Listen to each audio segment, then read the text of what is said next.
World brain day. Sir, इस world brain day के अवसर में एक क्वेश्चन आपसे पूछना चाहते हैं कि AI and technology is very much a part of our life now it is. तो इसका जो मतलब यूजेज है उसको हम कैसे मतलब एज अ बेनिफिट हम लोग यूज कर सकते हैं, ताकि वो जो डिजिटल फटीग जो होता है या फिर हम लोगों का क्रिटिकल थिंकिंग एंड ऑल वो हम लोग का कम हो जा रहा है, उसको कैसे अवॉइड कर सकते हैं, मतलब क्या क्या हेल्दी हैबिट्स हम लोग अडॉप्ट कर सकते हैं।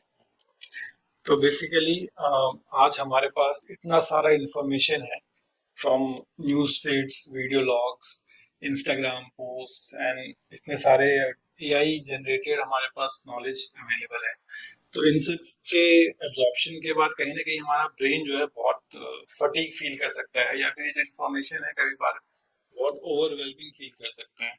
इससे हमारा जो स्लीप साइकिल है वो डिस्टर्ब कर हो सकता है, या हमें क्रॉनिक बार बार ये लाइट्स को स्क्रीन पे देखने की वजह से क्रॉनिक हेडेक हो सकता है, कई प्रॉब्लम्स आ सकती है। तो हमें बेसिकली कुछ प्रैक्टिसेस अपनानी चाहिए जिससे कि हम इन एआई जनरेटेड चीज़ों का या डिजिटल चीज़ों का फायदा उठा सकें, एट द सेम टाइम इनसे होते हुए नुकसानों से भी बच सकें। तो फर्स्ट ऑफ ऑल सबसे पहले जो है कि आपको रात के टाइम पे जब आपका सोने का टाइम होता है उससे एटलीस्ट 1.5 घंटे से 2 घंटे पहले आप स्क्रीन टाइम देना बंद कर दीजिए। आप लैपटॉप, टीवी या फोन को ना देखें बेसिकली, क्योंकि क्या होता है इनसे जो लाइट जिस वेवलेंथ पे निकलती है वो आपके ब्रेन के सेंटर्स को स्टिमुलेट करती है और मेलाटोनिन हार्मोन को, जो कि स्लीप हार्मोन है, उसको दबा देती है।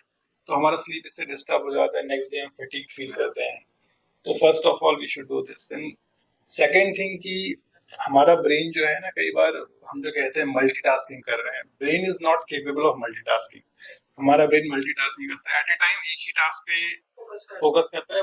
ये ऐसा होता है कि हम बहुत जल्दी जल्दी स्विच ऑन करते हैं विभिन्न टास्क, तो हमें लगता है मल्टीटास्किंग कर रहे हैं। इससे भी ब्रेन हमारा काफी फटीग हो जाता है। हम लोग ये ऐप से वो ऐप जंप करते रहते हैं या फिर डूम स्क्रॉलिंग करते हैं। डूम स्क्रॉलिंग करते हैं, तो इससे भी काफी हमारा ब्रेन जो है वो फटीग कर जाता है। तो आई थिंक बेस्ट इसके लिए ये कर सकते हैं कि जैसे आपको अगर ईमेल्स आंसर करने हैं या कोई व्हाट्सएप नॉन इमरजेंसी वाले व्हाट्सएप मैसेजेस आंसर करने हैं प्रोफेशनल टाइप, तो you should allot fixed amount of time.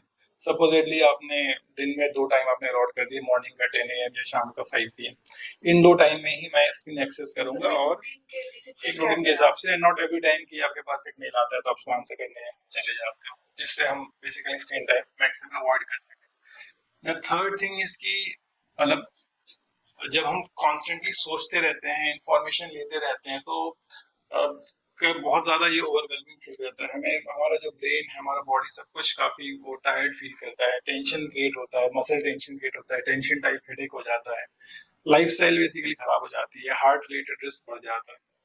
तो we should always take some time off this thinking about past, present and future.